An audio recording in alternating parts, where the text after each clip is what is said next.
So good afternoon, everybody. I think we've still got the last sort of people joining, but given we're past 4 o'clock now, we will get going. So welcome everybody to our Broadcast Revolution event with Padraig Prendergast from Morning Live. Just a couple of bits before we get started. For those of you who've come along to our events before, we take all our questions via Twitter. So if you just tweet us at Broadcast Revo with any questions you have, I'm going to be speaking with Padraig for the next sort of 45 minutes, and then we'll be feeding in the questions from the audience. So please do share these and tweet us as you go. Anyone who does tweet in this way gets automatically enters our prize, our Broadcast for Good charity initiative. And what this means is every quarter we draw out a name at random, and you get to have a free broadcast campaign against the charity of your choice. So yes, please do ask us any questions, and we'll get to them at the end. So let's kick things off. So thank you so much for joining us, Padraig, live from Broadcasting House. Very exciting not to see a backdrop that's similar to mine at home. How are you doing? Good, thank you. Yeah, no one wanted to see the inside of my house. No, it's very exciting. It's very exciting. We're doing all these virtual events from people's kitchens, so it's exciting that we have somebody live on the ground floor. So all good stuff. So first of all, what would be really good, I think, for everyone who's joining us this afternoon is just for you to initially, just to kick us off, give us a bit of an overview about your role at Morning Live, but also a little bit of an insight into Morning Live as a programme as well would be really great. Yeah, I can start about the programme first. So Morning Live launched last October, obviously in the midst of a pandemic, and came into a clean slate in September. We had 3 weeks to plan it from scratch. And it was definitely a task. We were working day and night, and we were just figuring stuff out as we went along, which was good, but it was a really exciting project. And it actually, like I say, because I was actually got to come into the building every day, I was one of the lucky ones, like the essential key workers who actually got to come in and, make this brand new, exciting programme. And when we'd started, I mean, even it's changed so much to how it was then, and that's why it's kind of evolved over time. We only thought we were going to have maybe one guest a day and one expert a day. And we were, it was all just preliminary talks, and obviously now that's evolved to 1 or 2 experts a day and maybe 3 or 4 guests. And but yeah, we were really lucky. We only started, as I said, 3 weeks of development, and before we went to air, then we had 8 weeks. It was kind of a pilot, I suppose, if you call it that, until running up till before Christmas, and then it was thankfully so successful. I'm really lucky I work on a successful program that we got commissioned for series 2, which came back after Christmas, and it was so successful that they were just like, can you come back sooner, like January? We were like, we need a bit more time.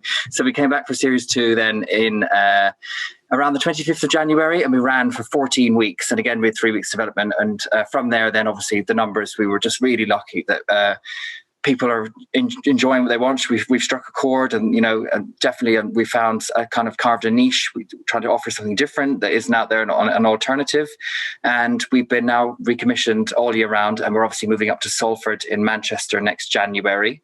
The whole production is going up there, which is actually really exciting, and it's nice because part of the whole BBC strategy and development is to get 70% of the BBC outside London, because we need to hear the audiences, outside the M25. So it's really exciting to be part of all of that. My role is senior producer, but kind of head of content, head of planning. So I look across the entire week, and I try to work maybe 3-4 weeks in advance or longer. And I get taken every single pitch, and everything kind of goes through me, whether it's an expert or a new contributor or a new talent or a new presenter or VTs. Some of them come to me, and then I obviously send them over to the series producer of VTs. But yeah, and then it's just filtering all of those through. And obviously, because I only get 1 hour a week with our commissioner and our execs, and that's on a Monday. And so I have to whittle all of the emails down. And to give you an example of how many emails, I took a week off last week on annual leave because we're preparing for series 3 now, which launches back on the 24th of May. And I had 250 email pitches in 1 week. So that just gives you the scale of trying to whittle it all down. But it is fun, and but I really do enjoy it. But it's just finding what is that niche thing for us. And it has taken me time. And the thing, our kind of point of difference is, especially on this show, is the three things we try to think about are what 3 things you're going to learn from this item. And that's kind of our key point of difference. And that's how we kind of stand out from other shows. That, and the other thing is, are people going to be, it's a topical show. We have to be relevant. And an example of a topical item just before we broke was, obviously the situation going on in India, and we had been talking with Romy Gill. She's one of the chefs on Ready Steady Cook, and she's obviously from India. She was out there getting ready for her new book, and she was flown back, and she told us about the situation on air and stuff like that. But she only emailed me the day before. We weaved it into the show the next day. It's all about topicality, relevance, and it gives you an idea of it's something that affects everyone. Everyone has an opinion on, but our show as well as being topical and relevant, it still has to be fun and entertaining, but we kind of do it in that morning live way. And the way we kind of do it to remain relevant is that in our minds, we think, okay, what are you talking about in your WhatsApp groups with your friends or your family? And then what we also try to think of when it comes in terms of our audience, we try to think of is, I'm going to make up some names here, Bob in Burnley or Susan in Stockport. Do they know who this person is, who we're having on? Do they know what we're talking about? And is it relevant to them? And that's basically the crux of the show. Yeah. I mean, there's quite a lot actually in that initial answer, which would be great to kind of unpack as we kind of chat. Of course, definitely, because there's so much obviously to talk about. But I think what's really useful, obviously you've done 2 seasons now, moving on to the 3rd, and hopefully that will, as you were saying, become kind of a continuous program that sort of is as part of the BBC's ongoing schedule.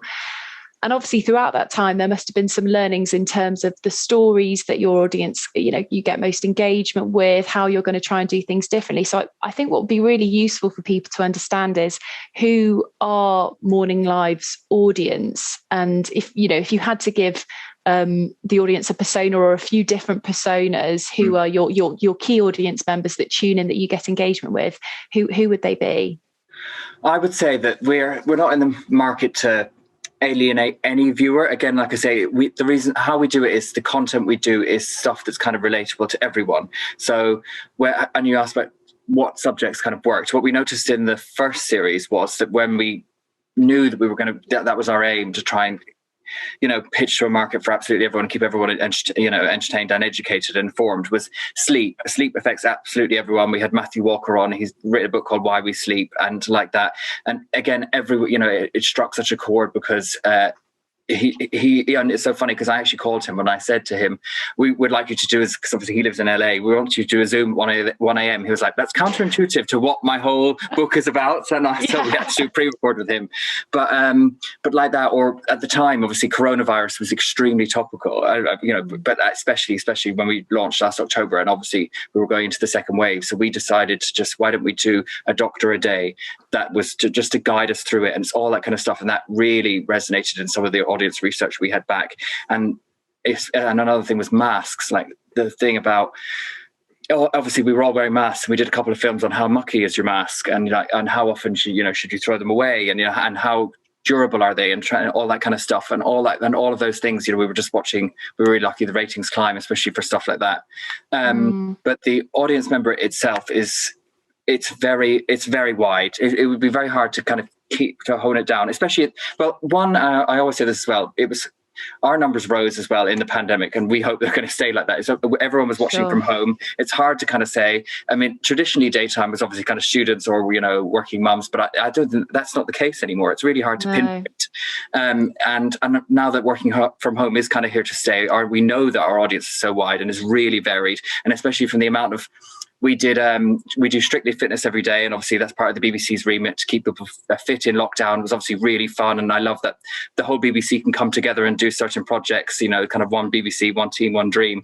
But when we were doing it, we then did we clubbed together with it was Comic Relief, sorry, and we did it was Harry Styles' Kindness. We did a kindness dance, and like that, Comic Relief, when people were sending in videos, there were people who were 18, there were people who were 80, 50, so like that, men, women, and like that. So it gives you an idea of how it's a very, very, very, very varied audience.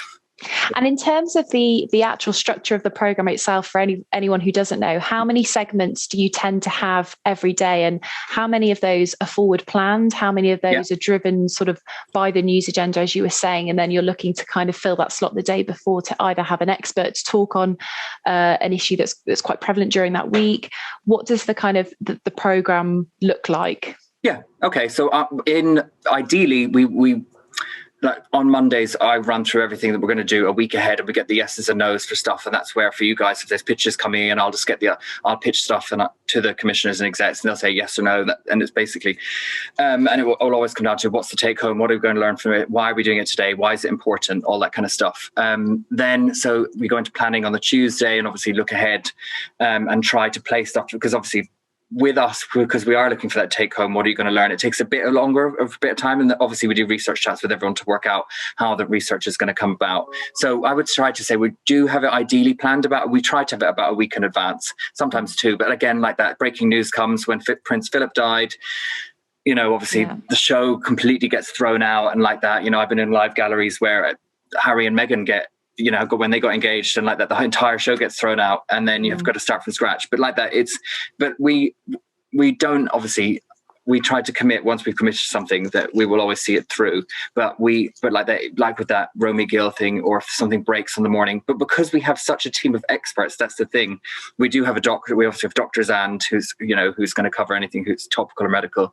We've got, chefs. We've got Will Kirk from the repair shop. We've got Dr. James, who's a vet. We have other people we'll call on, like Simon Calder for travel and all this kind of people. We would just like that, do a topical Skype or stuff like that. And if we needed to at the last minute. Yeah. Because obviously you've mentioned experts a lot already kind of in this discussion. But so one of our questions that we always ask is the type of guests that you typically are after for the show. If you're PR pitching in and you have a good household name, a celebrity, are you typically actually featuring more experts on those topics that you say that people are caring about, as opposed to celebrity fronted campaigns? And is there space? Do you tend to take case studies within that mix? What do your kind of spokespeople look like? Experts, I would say, mainly, to be honest. I've worked on other shows where it has been kind of more human interest, and we're not doing human interest, but that's probably more VT side, and I obviously look after more studio side. But the experts that we have, I got a pitch the other day, and it was someone, they offered a female celebrity, and then but that celebrity wasn't an expert in their field. And I said, they're a brilliant name. I'd absolutely love to have them on the show, but they're not passionate about it. They don't know anything about it. And it's not believable to the audience. It's not relatable. And the audience know that. And we don't want to lie to the audience. So that's the first thing I would say. As long as, I'll give you an example. We had this doctor, Dr. Poonam, on, and she's now one of in our family, and she's from Glasgow. She's a working mum and is married, and she's a GP, and she got COVID over Christmas with her baby, and I had to spend like 2 weeks in a room, obviously really hard not to see, just she was trying to protect her other child and her husband and stuff like that. And we had her on as just once off to tell her story. She was so good. She resonated with the audience because she's personable, she's relatable, she was just down to earth, but also she was just, it fits in with the show, and that's the whole brand and message for our show. It's kind of, you'll see it whether it's on air and off air, and a lot of even celebrities and PRs and publicists have come through us to say it's such a kind, lovely show to work through, that it's really sympathetic, but it's also the reason why it's like conversational. We've been there to help hold kind of people's hands, and it sounds a bit cheesy, but throughout the pandemic, and it's just comforting. Even in our rolling titles when we're going on, it's just people in the titles. You'll just see like someone's switching off, turning off the laptop, turning on the kettle to come watch it. It's having a friend and a companion, and a lot of people were alone in lockdown or working alone and lonely a lot, and it's just like that. And that's the kind of guest, I suppose, ideally that we're looking for. I mean, we always want someone who's chatty and talkative, and it's just like someone you'd want to talk to down the pub. But obviously that's the reason why our set kind of has a rug and a couch. It's kind of look like someone sitting, and you're just sitting down having a cup of tea, and it's a chat, and there's no gimmicks, there's no massive agenda. It's just us in the morning meeting in a cafe, kind of that kind of type vibes. And you mentioned at the beginning, obviously, how you're trying to be a little bit different to, for example, the ITV daytime programs like Lorraine, which I believe is the one that's on at the same time as yours, or Good Morning Britain. And so how do you try to differ from those ITV daytime programs, whether that's in the guests you're having on or the stories that you're covering or how you're covering it? How are you trying to strike that point of difference? I actually worked there for 4 years, so and I loved it, and I cut my teeth there, and it was brilliant. And then it was nice to come to the BBC and do something different. Yeah. But it is entirely different. That our offering and their offering is so different. And I would say that from working there, and obviously and as a viewer. Coming here, what we do, the BBC has such a, because it's value for money, license payer, everything we do is scrutinized, whether it's good or bad. And Prince Philip, there's too much coverage. And if there wasn't enough coverage, there wouldn't have been enough coverage. But our offering is different because, for example, before I'd started here, they were like, there's a department for absolutely everything. Maggie Adaran-Pocock, I don't know if you've ever heard of her, but I just was suggesting a science item, and they were like, oh, she does BBC4 at Sky at night. Then I was like, oh, what about someone? And they were like, then I got introduced to someone, and that's why it's so inclusive at the BBC, where we had See Here. It's a half-an-hour documentary. It's a half-an-hour show that goes out once a month on BBC Two. And the first time I had meetings with the series producer was, it's for the deaf community. And they just did, and I love that about the BBC. They didn't even say that the series producer was deaf themselves. They came on, they had an interpreter in the call and that kind of stuff. But the offerings are so vast, and that's what the BBC Morning Live is like, about showcasing some of the best of the BBC, but also it's about having that take home. And that's why that's why I'd ask any pitches that have come in. And at the start, I know, like I said at the start of the call, I struggle to find out what that take home is. And it's just those 3 little nuggets of what you're going to learn and what you're going to take away from it. And that's where we've tried to make it a bit different. And there is going to be times where you're doing promo and you are doing, the plugs and all that. We will absolutely weave all those things in. But when we've had an author on, for example, who was talking about their book, they were also saying, oh, I've been making candles in lockdown. And we were like, okay, tell us about making the candles and stuff like that. It's just drawing that stuff. But that all comes out of the research chats and all. But it's also, that's for us and as publicists and journalists and agents all that, to work together and find out exactly what those things are. Would you say then that anyone who's pitching in a story, obviously you're talking about stuff to take home then, actually it's about what advice is going to come out of that then, that's quite important to have front and centre, as well as the story itself and whatever kind of statistics you've got or any kind of insights and the spokesperson you've got. Is that quite useful for you if you're thinking there from a what is my viewer going to be wanting to get from this? Just say if we had a travel expert on, and they're going to say, oh, the green countries list is going to come out today. You just say, well, what do you want to know? What websites do you need to go to? What's this? What's that? All on one condensed place. Exactly.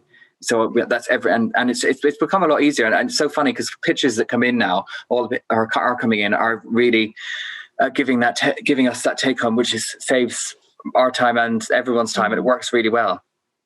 Because obviously TV broadcast, obviously it must be unusual because Morning Live was sort of born within the pandemic. So you've actually naturally always done what you've done under the constraints that everyone else has done, but you've not done it, prior to this. But obviously, as we kind of start to emerge out of lockdown and guests won't necessarily, I presume you'll be keen to have more guests coming into the studios than doing Skype. As well as that, our outside broadcast and filming opportunities. Appreciate obviously you look after sort of a different side necessarily to your team that commissioned the VTs, for example. But is that also something of interest if there's a really good sort of filming opportunity or an opportunity to do an outside broadcast? Is that something that could also feed into what you're planning on Morning Live? Yeah, well, because we're a public service broadcaster and, as I said, essential workers earlier, we've been allowed to have guests in the entire time. And what it's been about is a guest comfortable to come to the studio? And lots of people were. They wanted somewhere. I wanted somewhere to go, and they wanted somewhere to go. And like that, the same with VTs. We've been really lucky that we've been allowed to film the entire way through lockdown. So thankfully, and it will get better. Obviously, our crews we have obviously got crews in Manchester and Bristol and London and like that. They couldn't go more than an hour and a half. But now, thankfully, I'm actually looking forward to, as you say, looking to working in these, not under these constraints anymore, and having all these restrictions lifted, because it will absolutely give us more opportunities and more time and availability to do stuff like that. Yeah. Yeah. Because I know when we spoke a couple of weeks ago, we were talking about the relationship between Morning Live and the One Show, and actually how that's sort of going through a bit of a change at the moment. So you're able to just explain how the teams kind of work together across the 2 different programs, or how they will be working together moving forwards? Well, yeah, I think it's because obviously we're on the same channel, and BBC viewers are so loyal. They're obviously going to watch all day and all, morning and evening, especially when people have been working from home, and you don't want to see the same content on a channel a couple of times a day. So we are boss, but my boss, our boss's boss, is kind of just sits above both and just says, listen, actually, no, I'm going to give that to this show, or sometimes there might be crossover, and just say if we're both doing a BBC show like the Great British Sewing Bee, we had Patrick Grant on, who's obviously more about the fabrics and all that kind of stuff, and the one show had the glossy, they had Joe Lycett. Now that's not to say we wouldn't take Joe Lycett or anything like that. It's just that's the kind of way we work it, but it's really good, so there's no duplication for the viewer of content. And it's actually, hopefully, it's really exciting. We're starting to work on that kind of stuff soon. And that's actually for the VT teams as well as the studio teams. So we're just going to be hopefully working more together, and just to stop, and it's also, as well, it's, as I said, it's to get value for money for the license payer. There's no point us doubling up and doing me sending all these emails internally and them sending it for us to do essentially the same thing. So it's going to be hopefully a really good thing.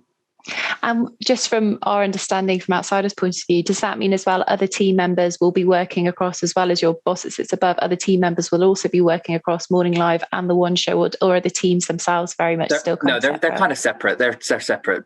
Like chats happen, but like that, the One Show is very much staying in London in January, and we're going to, as I say, we are separate. It's two separate execs, but we'll be off to Manchester. But like that, it's just about communication. Like in every business, it's just about having an open channel of communication, just so it makes sense that we're not doing the same thing. And obviously we've talked about sort of content and what the key things that are of interest, but how much would you say of your programme is doing those sort of, I say reactive news pieces in terms of getting an expert on to talk, and how much of it is sort of pre-planned content in terms of whether that's a specific feature that you or a long-term feature that you're doing, whatever it is? What's the kind of ratio of that for the program? Everyone is different. If you have insight into something that's going to be breaking on that morning, there's an embargo or something, or and everyone has different fields and experts. If you could give us the day before, because obviously scripts have to be written, briefs have to be done. And I understand for breaking news if there's something massive in the morning, but usually stuff like that we're going to know that the embargoes the day before. If you could show us it, if you could, obviously every show is going to want an exclusive, but if we could see it beforehand, we could do it first, and then statistics, as I say, we absolutely adore, like any other show, but us, I think we do them particularly well. I think that we would break it down, and whether even if we have one of our experts, or like we're always up for developing new experts. Like I say, Dr. Poonam became our family because she just came on the show.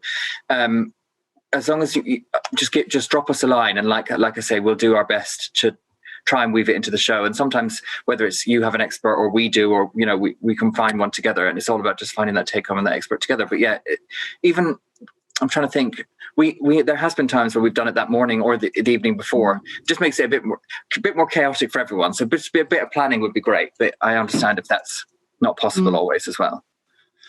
And how much of a say do the presenters have? So, for example, if one of the presenters has a link to a charity, or they have a relative who's blind for whatever reason, and you're approached by a charity who works in that sector, would that have a steer on it, or is there anything that's influenced by presenter? No, they have no say really.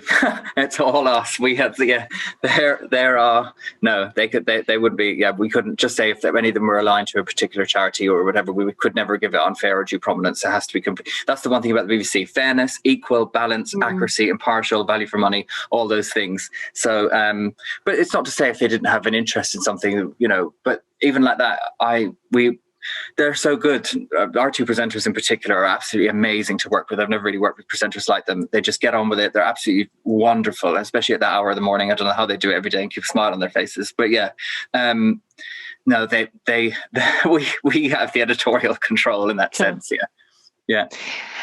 And how important are exclusives to you as a program, whether that's if it's a celebrity guest on a big story, or story itself? Is that really important for you? Or that's what I was saying earlier. I understand it's really hard for publicists. I mean, I know everyone's got a really tough job. Everyone wants the exclusive first, and and sometimes it comes down to what the celebrity wants to do, and I would always just say, you're going to get a really thorough, nice, lovely chat interview from us that's going to be far-reaching and very, warmly receptive. And also, people come on because I'm one of the publicists, I won't say their name, but they just said from start to finish, and this is without blowing smoke up our ass, is that it was so slick, and that he just said compared to like it just, because it can be a faff, you know, for whether it's with research chats or this or that, but it's just everyone here is just so friendly and warm and welcoming to work with. It really makes life a lot easier for everyone, for both sakes. That's what I'd say. And because obviously we've got quite a few charities who are joining us today on this event. And obviously we've had sort of Mental Health Awareness Week this week, but I understand obviously Morning Live is still off air at the moment. But how much does the program focus on health awareness or other awareness days? Like, for example, if you've been doing something this week, would you have been doing mental health awareness? Is that but even across other kind of health conditions? So, for example, if you're approached with a celebrity or case studies or an expert around that with a nice story, is that something that actually is important to Morning Live?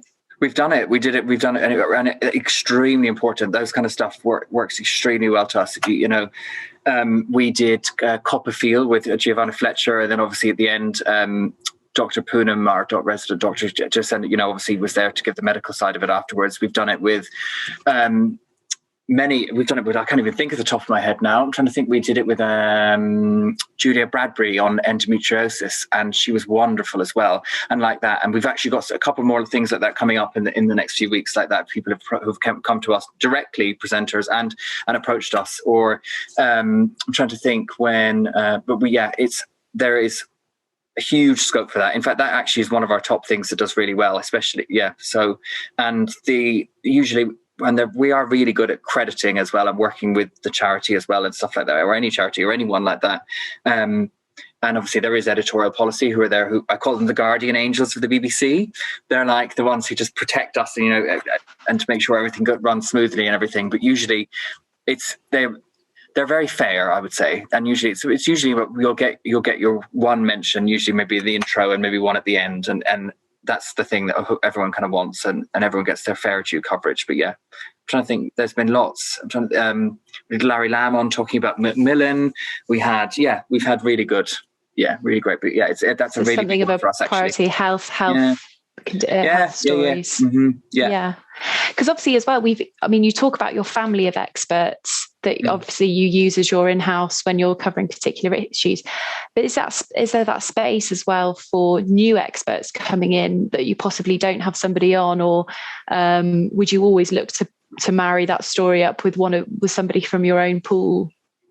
No, we're always looking for new experts. In fact, and as you say, it's as the show has evolved and time has gone on, we're trying to, we're still kind of looking for a good, we have, and again, there's some that BBC use, but, we're not married to anyone. We're willing to develop people. As I said, we did it with Dr. Poonam. We did, we had Dr. Rupi on to talk about his book, and then we end up using him now. And it's not just Dr. said, that's just two specific examples I have. We had a lady called Alice Tapper. She joined us once to talk about kind of finance and like that. She was brilliant, so she's now on our roster and like that. We would always, if they're going to be an expert, we would usually screen test whoever it is beforehand. So it's usually a few days before or a week before, just to give everyone a bit of an advance. And it's just for our sake and theirs, one, for the structure and run them through development. And obviously if it's someone new that they've never really done live television before, it is really fun, but it's also quite a bit terrifying. But we're up for, exactly. It's just, again, like you say, a bit going back to the very start, if we're going to have the new expert, as long as they're an expert in their field and they can talk about it like me and you were talking right now, that's when you know who someone is, if they're going to work or not. It's somebody who's able to communicate on because they believe in it. Like, rather, Like if it's definitely a passion of theirs. I know aviation is a passion of mine, and I can talk about it day and night. But like that, exactly. Yeah. As someone who lives and breathes it and does it absolutely every day, instead of that's the kind of more what we'd be looking for.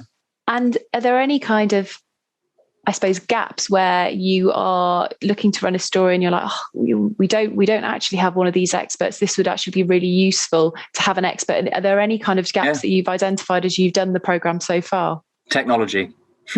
So if there's a tech expert out there, we're still trying to figure out who our tech expert is.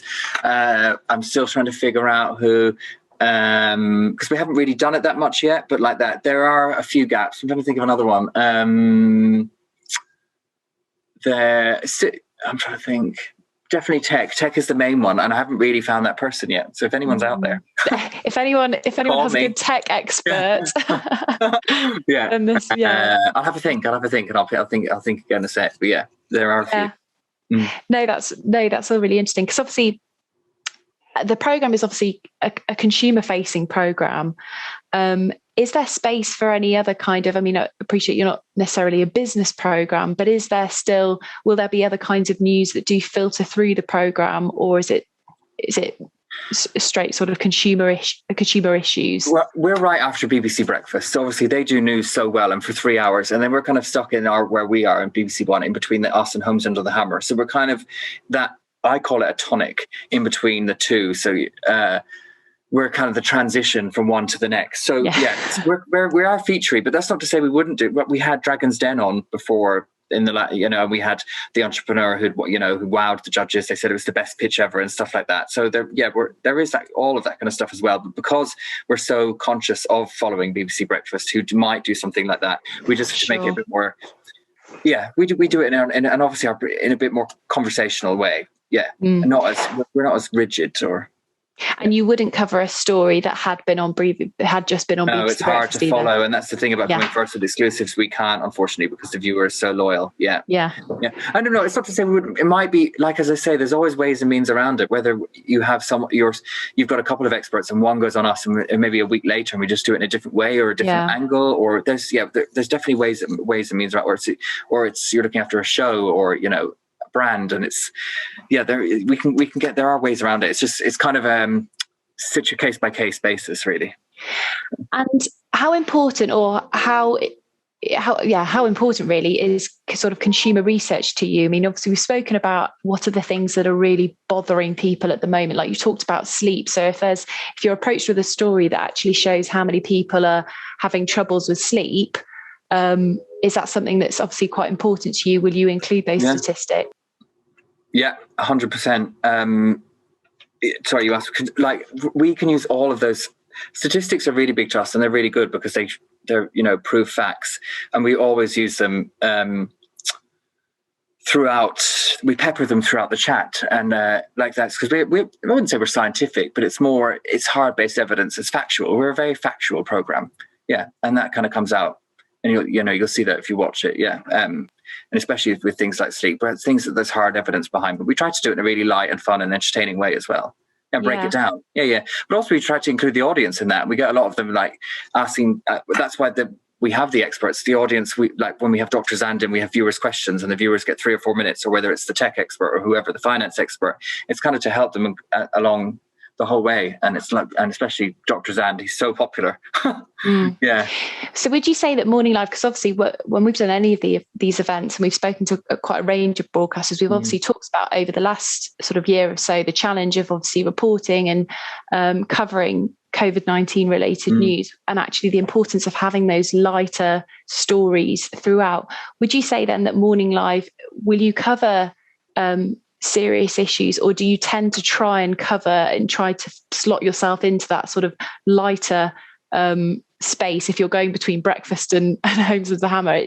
Would you say that's more where you're trying to be, or will you still sort of get to you'll cover serious issues? We've done, I'm trying to think of the two that spring to mind, or we did Paul Stewart, who's from Football's Darkest Secret. It was a BBC One documentary about sexual abuse in the footballing world, and it was a really tough watch. He was a really brave man who spoke about it and everything that he'd been through, and like that, it was our most watched video on all of the socials. So we're not shy of doing any subjects like that. Kim, our presenter, went up to she's involved in domestic violence charities. She did a film on that, and like that. And so no, but then you go to complete opposite side of the spectrum where we're doing like strictly fitness, or we had Dawn French on talking about her new book the other day, and like she was or Claudia Winkleman talking about her new Radio 2 show, like that, and where it's a total lulls, and there's the only subjects I would say we wouldn't do, and it's because of the time of day, in answer to your question, are probably sex, because it's too early in the day. Too early for that. It's a bit too early for 9 a.m. on BBC One. But but there's not really any major topics that are off because we can just find ways around it. Yeah, so we're up for doing both, and it's nice to have a mixture of both because actually and just to give you structure of the show, we'll always start that bit heavier, and then as the show goes on, it will just get lighter towards the end of the show. Yeah. And obviously, being part of the BBC, I would assume Morning Live does fit into the 50-50 representation as do all the programmes under the BBC. So is that something you're thinking about on a daily basis in terms of showing a diverse guest? And if you have an option between somebody who isn't and somebody who is more diverse, will that likely sway what you tend to do? And how do you kind of overcome that? We are measured by that, and I actually think it's a good thing because I've never been measured by that by any other place I've worked before. And and it's out there. It's called 50-20-12, and it's 50% male, 50% female, and we are part of that, and and I'm really proud that we're part of that. But no, I would always say we're not. I wouldn't say that we're forced to put a certain number on screen or anything. It's just about who the best voice and person for the job is, I would say. But at the same time, I think it's fair. It's an accurate representation of this country, and it is about finding other voices that aren't shining, don't have a light shine on them, and then finding them. And that's why I say that's why I'm really proud of the show, that we do develop new people and are constantly looking for those. And we could go for massive names all the time, and that's why none of our experts were really relatively known, because we wanted our experts, to become Morning Lives, and like that, as we grow and develop, we want those new people to come along and hopefully and grow and with us. And that's why it's become, it's really cheesy and a cliche thing to say, but it has become a really nice little family. And that's why I can't wait for us all to meet up when this is over. Yeah.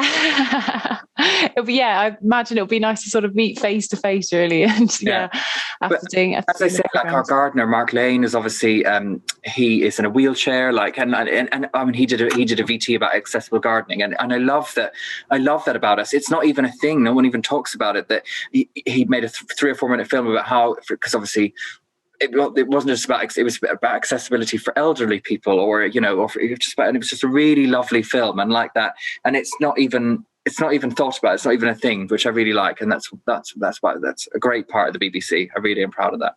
Yeah, we've had quite a few questions coming in, so please do keep sharing them. There's quite a few in the chat as well. So I may just now switch over to our questions because we've had quite a lot. Okay, no problem. So if you don't mind, I'll fire these away. Yeah, go. At your project. So Rachel from Help for Heroes asks, how detailed does the team want the pitches to be, and how much sort of background information do you want? I would say in hopefully, and I know it's really hard, and I know God, it's hard because you've obviously got to send so many press releases, so many different places. Even if it's just sometimes it's the shorter the better. 2 or 3 paragraphs, what it's about, who you're offering, what the 3 things we're going to learn from this item are, and then just because it's and then that's it. Yeah, it can be short and sweet, and then obviously, and sometimes I'm not averse to. If anyone wants to pick up the phone, sometimes I'm not averse to that. Just give me a shout anytime. Although I wouldn't have time to answer probably 300 calls a day, but I reply to every single email, and I do strive to always say, I'm so sorry, this is going to work or not going to work. But like that, because sometimes you're right, you might get reams of an email. I try to, it's just, if you have that underneath, and you can just do at the top 2 or 3 things, that the main things I need to know, and then the big bulk underneath, and and then that kind of catches your eye, really. And would you say if you have received something and if it's not sort of grabbed your attention, do you tend to kind of move on to that? Is it quite important to have that sort of snappy headline? These are the main bits. If possible. I mean, there's no wrong and right way of doing it. Who knows? I mean, everyone's probably different. But it's just, and as well. And sometimes, because, as I said, there are so many emails, email me again sometimes, just because, and I don't mind. I mean, I'm never one like, oh my God, I'm not like that, because I've been on the other side. I used to be head of PR for Pride in London, so I understand. So I know what it's like. So, because sometimes I do miss stuff, and I never, but I do strive, as I say, to get back to absolutely everyone. So I will, and I'll just be very honest. And as I say, sometimes an editor once said to me, in TV. He said, well, 1 in every 30 pitches will get through, which I don't know where he got that number from, where he plucked it from. Obscurity, I don't know. But is that his own sort of, has he gone back and done his own that was his own research. Who knows? I don't know, but I always think of that. But like that, but like but it's about us sometimes having a back and forth. That's why I said, well, we find out what the take home is. And sometimes it's from even a phone chat. A lot of when I'm ringing a lot of talent lately and ringing a lot of new presenters and experts and stuff like that. It's just, I'm like, what are your personal interests? What are you? And then I get the gold out of it. And it's just about us just having fun and working on it together. Yeah. Yeah. Matthew from the Pie Association asks, how far in advance do you plan? I spoke to the Olympics the other day about July, so that gives you an example. But obviously, looking ahead to July, that's because obviously such a big undertaking. But if possible, like if you have, whether it's, I would say we don't actually look into great detail into anything until 2 weeks before, but we have a huge schedule where we throw down all of the dates and try to think of stuff as much as possible. So I've got a schedule from now to the end of the year. So, but it's great to have the chat. And the second we initiate and we end up talking, I will get it straight in there and I'll just say, listen, brilliant. Who do you have? What's it for? Why is it? When will it be relevant? And then we'll throw that date in and I'll say, let's talk a couple of weeks before. Obviously it's fixed and exclusive. We'll obviously talk beforehand, but and then we'll just get in touch. And if it's statistics that like that are coming out, just anything, just get in touch and then we'll just throw it into the diary. And just speaking quickly on the diary, obviously you mentioned there the Olympics. Are there any other kind of big moments that are coming on in the year that you've kind of already got your eye on in terms of like, we know we're going to do something on that? Is there anything else? June 21st, when we're hopefully going to be left obviously. out. Obviously. Everyone. But like that, again, that's something that affects everyone. It's anything. Yeah. So, and the Olympics, everyone's going to watch, or maybe not everyone, but most people like that. It's all stuff, or, I can't think of any. I'm trying to think of the major events going on for the rest of the year. But stuff like that. Concerts coming back, all sorts, museums opening next week. I mean, there's loads of things that we did miss because museums are opening on Monday. Or like mental health. We would have done mental health awareness week this week, and all those kind of things. And we're not scared. And also, we're not scared to do stuff later or after. Yes, we always do need a topical peg, but we can find other ways around it as well. Of just saying, there's always. So it's worth having the flexibility of that guest and that story and the offering. It doesn't have we can just say, because we're I'm trying to think of these we're trying to think of a charity. We're working with just a few charities, and then they were like, we're going to miss that week, and I said, don't worry, we'll peg it to something else. There's always going to be something else to peg it to. And that's the one good thing. Our boss is really good like that, our exec. Aurea from Charity Chain of Hope asks, what makes a successful pitch, especially for a small charity that is not well known but doing amazing work? I suppose that would probably be a similar answer to the previous one around just making it concise. If it's something that hasn't been seen or done before, there was a charity that got in touch before Christmas, and it was a really like heartfelt story where 3 young people were very sick, and they were raising money for charity by they were virtually, and at the time it was a bit topical, they were going to walk Kilimanjaro virtually on treadmills, and it was just something that I'd never heard of before. It was just a bit different like that, and it's just, and we didn't end up doing the item because they were it got postponed for whatever reason, but like that, it's just something that kind of just stands out, or it's something that I'm not going to really haven't seen anywhere else. And as I say, it's quite new and relevant. I know it's always hard to think of ideas like that as well, but if possible, just making that apparent what that new quirky interesting thing is. Quite obviously. Sometimes it doesn't have to be at all. You never, if possible, Somebody's asking, if my pitch is more suited to a VT than a studio guest, should they still pitch to you, or is it someone else or other team? Pitch to me, and I will forward it straight over to the VT team. No problem. Yeah, and then likewise, stuff comes into them, and they send it over to me. Are there any particular topics you are currently seeking to gain insight from? Good question. I'm not sure. I know we spoke about needing a tech expert. So if there definitely, and I know someone said earlier, I saw it pop up on the screen, tech is very broad, but like that, it's kind of tech that, as I say, is relevant to absolutely everyone. Are we talking a bit like, not to obviously compare to another program, because obviously you will want to show your point of difference, but it's in terms of like the gadget show, tech who can explain consumer tech, or who can explain the broadband rollout, for example, to more homes. Broadband is one of the VTs we've done a couple of times, because like that, it's rated really well. Everyone has broadband. You're so interested. And how we did it differently was the 3 pieces of take home. And what we learned from it was, there's your broadband box. But if you have a piece of metal, it's actually, it's in under your computer, or so that it blocks the signal, and it's how to make the signal stronger. It's all just those little hacks and tips that you're going to learn. And that's where the experts will come and tell us and just say, and our show is just what is aims to help everyone's life a little easier and a little better.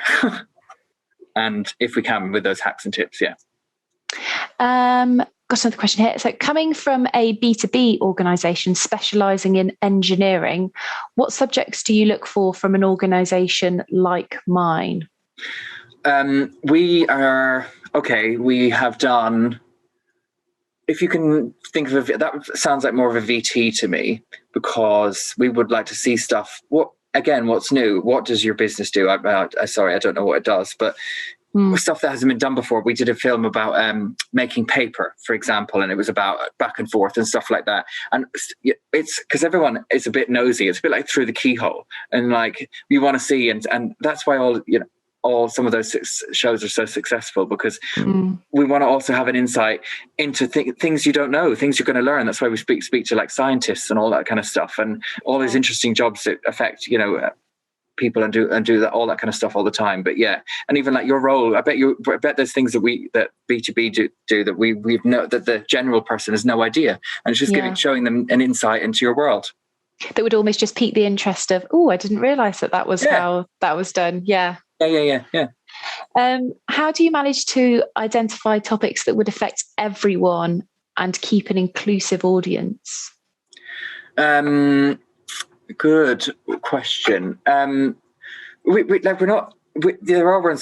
are subjects like sleep or whatever that affect absolutely everyone, but there are, whether it's a charity, there are niche subjects too. It's just making it relevant to everyone and finding out what that is. And usually, again, it's different. I'm trying to think of an example. I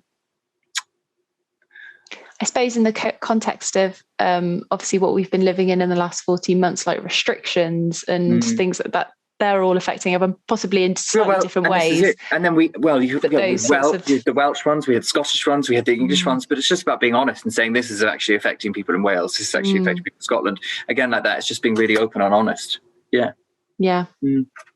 Identifying it. Rachel from Mary Curie asks, have you any limit as to how many times you might cover one particular charity in a year?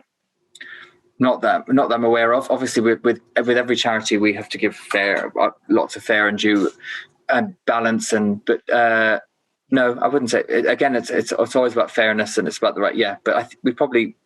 Yeah, wouldn't go on every week, but if they've got a good story, they could. Yeah. How open is the team to an introductory chat about an organisation without a specific pitch? Is there the opportunity to say hello with a view to talking about possible stories? Yeah, absolutely. Yeah. There's me and my colleague as well. The two of us constantly, and it's also just the commissioners, the execs, and there's a ton of producers. We're all available to, obviously, and we have an email which I can say an hour, give at the end, which we have, and we can just drop us a line, and then it's just about finding finding time. That's all. Yeah, absolutely. There's nothing. Yeah, Yeah. Another question here. How do we put some experts forward to you? What's the best way? Morning live guests at bbc.co.uk. So do you want me to put it in the chat? Perfect. Morning live guests at bbc.co.uk. Yeah.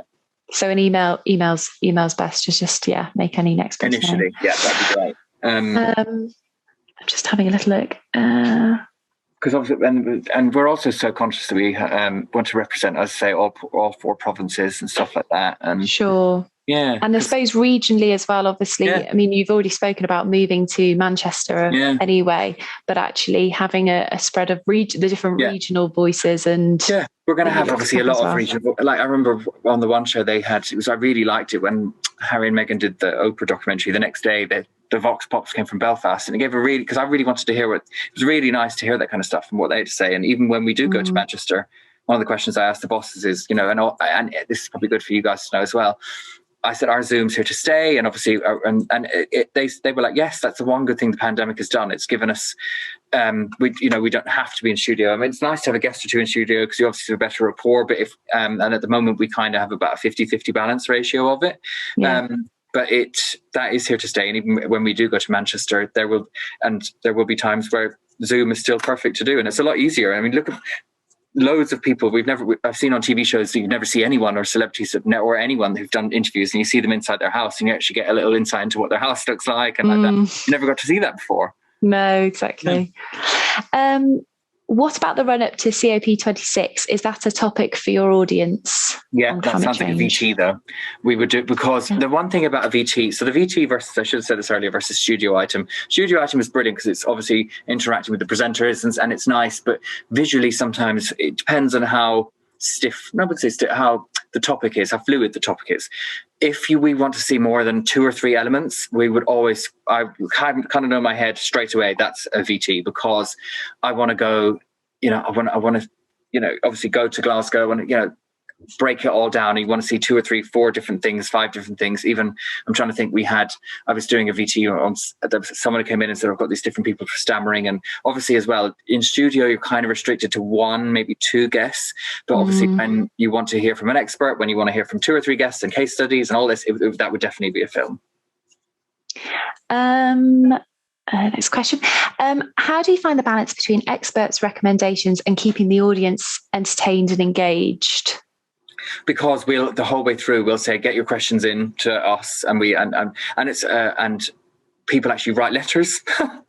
We get letters, it's posts, it's tweets, it's tech, it's all of it. It's lovely that you still get posts. Yeah, it's really nice actually. Yeah. And that's what that will show you, because you're not going to see an older person or an elderly person on Twitter, and that shows you that the age of the show, there's young and older. But yeah, we get postcards and all sorts. But also I saw one of our experts tweeting that with one of the guests, and I just spotted it on Twitter, and I said it, and we ended up covering it on the show on the Friday. I was like, that's a brilliant topic, and I just spotted it on Twitter and he hadn't known. So like that. But as well, our experts are so good. If you're watching the show, get in touch with them directly, and they'll mention stuff to us. Like our vet, Dr. James Green, would have said, I've had someone write to me about this or this, and they just screen grab the messages and send them to us directly. And like that, our show is for our viewers. It's literally everything is for them. So, and it's just how we can help them in any way. What's your attitude to companies sending in samples, specifically food and drink, to producers? Yeah, I would say we have to give everyone fair due prominence, and it because it's very different other places, but here usually when we do an item, we usually have to do, if possible, 4 different brands. So and that's again down to fairness and balance, which is obviously, but I'm trying to think of examples we've done. We have I would say again, it depends, but usually we would have to do it with a few others, and just so we have, say, there are other things available and stuff like that. Yeah. So if you were doing not to obviously put to quote something obviously This Morning do, but like a gin for summer demo, or like a food demo or anything like that, it would have to be. Even when they do it as well, they have to have 3 or 4 different as well. Yeah. It couldn't just be one. Yeah. Another question we've had here. Is it ever hard balancing the need to show both sides and being fair? Showing both sides can often amplify negative voices. So how do you strike that balance? Because we never want to get backlash. Like one of our items we did, no one likes to get negativity and like that, and we're so cautious. But one of our experts did an item in the last series, and gave a professional opinion. I'm not going to say what it was about, but it was a professional opinion, and obviously got a lot of flack on Twitter. But they know, we all knew, and what they'd done and said was right, because we're an expert.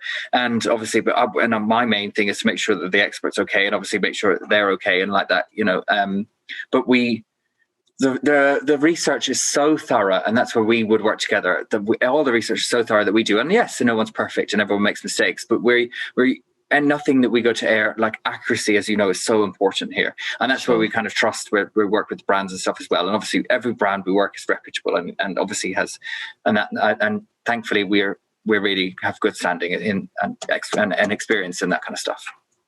Yeah, and that's where, like, as I say, there's like lawyers and editorial policy and all that to protect us above Your us. guardian angels. There's a big chain of command. Yeah. We're on to the last sort of few ones of this now. Would you be open to a pitch about new medicines? Is it helpful to include disease information and experts? Yeah, Dr. Zand has done that a couple of times on the show, whether it's, I can't think, a thyroid medication or something, one of those. Absolutely. Yeah. 100%. Yeah. Anything that's going to help the greater and the good and all that kind of stuff, but obviously has to be passed through all the regulatory medical checks and all that, and obviously approved NICE and NHS and all that kind of stuff. Yeah. But yeah, and like, we would. Anna from Trussell Trust asks, are you interested in hearing from celebs with personal experience of a topical or current affairs issue? Yeah. That works extremely well for us as well. Brilliant. Exactly. I'm trying. We had, who was? I'm trying to think. I can't think of who it was. It's a female celebrity, and she had. I didn't realize, again, like these the little hacks and tips. If you go on holiday and you post a selfie and you're not there and your house gets burgled, your holiday insurance is invalid. So, and we had a celebrity, which not a lot of people know that. We had a British celebrity come on and talk about it, but like that 100%, because it gives it, and it makes it a bit more dynamic, doesn't it? Yeah. I didn't know that either. I mean, not that I'm a big selfie taker. Exactly, but... Well, like the tricks and tips I've learned from this show are astounding. There's loads of don't ever eat moldy bread. And I can send you the VT and you'll see why. Like loads. Oh no, I think yes. Yeah. There's loads of things where you're to get. I am guilty of just cutting. Yeah. No, don't do it. Honestly, because the spores are in the inside. It's bad. I think this may be the last of the bunch of questions. Does the show plan to cover working from home and hybrid working? As the UK starts to emerge from the pandemic, many employers are reviewing how they manage their staff going forward, etc. Yeah. Is this something that is also going to be of interest? Yeah, we're doing it. We're trying to work it out here in the BBC as I stand in the building I'm in now. One of the VTs where we're trying to work out is how travel would change. Are people's travel habits going to change? And then all that kind of stuff as well. But yeah, exactly. That is that is good fodder. Like how, and that again sounds like a film because you want to see a few different elements to it. How are our lives and everyone's lives going to change? Because you want to know. You're kind of intrigued, and there's obviously the little tagline, and you could just be like, "Oh, I want to know," and you tune in, and it's called dial up in our world. You dial up because you're like, "Oh, I want to know." Are we definitely going to be going back? Are we not? All that kind of stuff. That's it. That's a perfect example of how it's relatable to everyone. Great stuff. I think that's probably all we have. We've hit time. We've hit time. Yes, it always goes very quick. Thank you so much. I hope it was helpful. No, thank you so much, Padraig, from joining us. I think that's been really, really useful, and thank you to everybody who's joined us as well. If you wouldn't mind, everyone who has joined us, we do have a short poll just at the end that would be really, really useful to get your feedback on. As anything that any events that we do, obviously we look to gain some feedback, and it feeds into our future events. Our next event will be on the 24th of June with the Radio 4 Today programme editor, Sarah Sands. So we'll be sending out more details about that, obviously, over the next sort of few weeks. So do keep an eye out for that. But yeah, thank you so much, Padraig. Thank you very much. So nice for joining us. I would say sequel, but yeah. Yeah. Thank you. Bye. Thanks. Bye. Bye-bye.